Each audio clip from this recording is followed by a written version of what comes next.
On ouvre donc ce journal par cet entretien réalisé avec l'ancien avocat de Gaston Floss, Maître Quinquis, qui a donc publié un ouvrage sur le parcours du vieux lion, ouvrage déjà disponible en librairie. François Quinquis dresse le portrait d'un homme qu'il a côtoyé depuis plus de 30 ans. Un entretien réalisé par Sam Teinaoré. Regardez. Alors, je réexplique pour tout le monde la décision de ce matin. S'il y a une personne que Gaston Floss écoutait religieusement, c'est bien François Quinquis, son avocat et l'avocat de la Polynésie française pendant plus de 30 ans.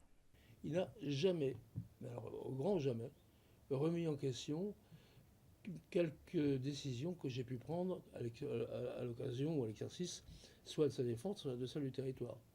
Je sais bien qu'il est considéré par moment comme étant très directif par un certain nombre de ses collaborateurs. Mais avec moi, il a toujours été d'une rectitude et d'une confiance à toute épreuve. C'est en 1991 que le jeune avocat, alors conseil de Quito Brown Ortega, reçoit une proposition de Gaston Floss pour défendre les intérêts de la Polynésie française et de son président auprès des tribunaux. Juriste hors pair, il s'est tout de même fait des ennemis au sein de la magistrature et des médias. Le fait que je m'embraigne quelquefois avec une certaine virulence, c'est vrai, et à l'institution judiciaire et aux médias, ne m'a pas attiré que des amis, c'est clair.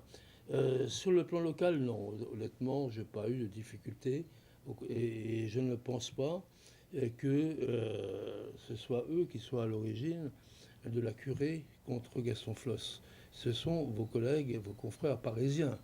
Je ne les citerai pas là, mais chacun sait peut-être à qui je pense. Et comme ce sont des grands noms de la presse écrite, évidemment, ça fait caisse de résonance et ça s'est imposé quelque part dans certains esprits. Ça, c'était quand même la période jusqu'en 2004.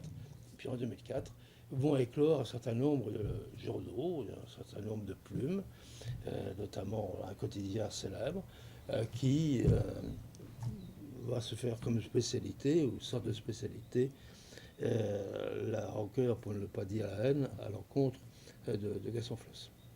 Affaire des emplois fictifs, Haddad Floss ou JPK, François Quinquis a pu à de nombreuses reprises limiter, voire éviter la condamnation de Gaston Floss.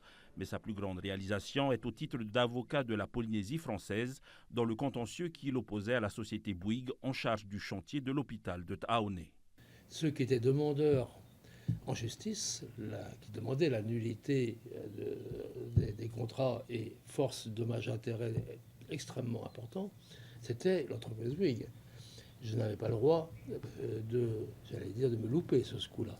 Ça aurait mis le territoire à genoux.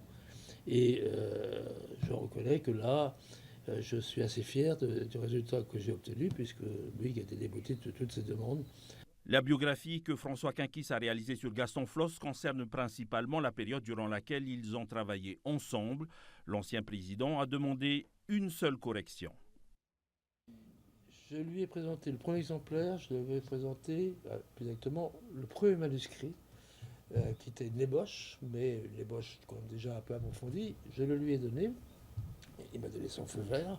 Là, détail un petit peu croustillant quand même. Dit c'est très bien, mais il y a juste quelque chose. Vous dites que je suis né en 1931, mais il faut ajouter à Rikitea. C'est tout. Donc sur un document relativement épais quand même. C'était le seul reproche qu'il m'a fait, petit point qu'il a relevé. Voilà. Autrement, je lui ai remis le livre final, simplement avant-hier, je crois, 2-3 jours, parce qu'il a mis un certain temps avant de venir de métropole où il était imprimé, et il faut attendre le temps du fret.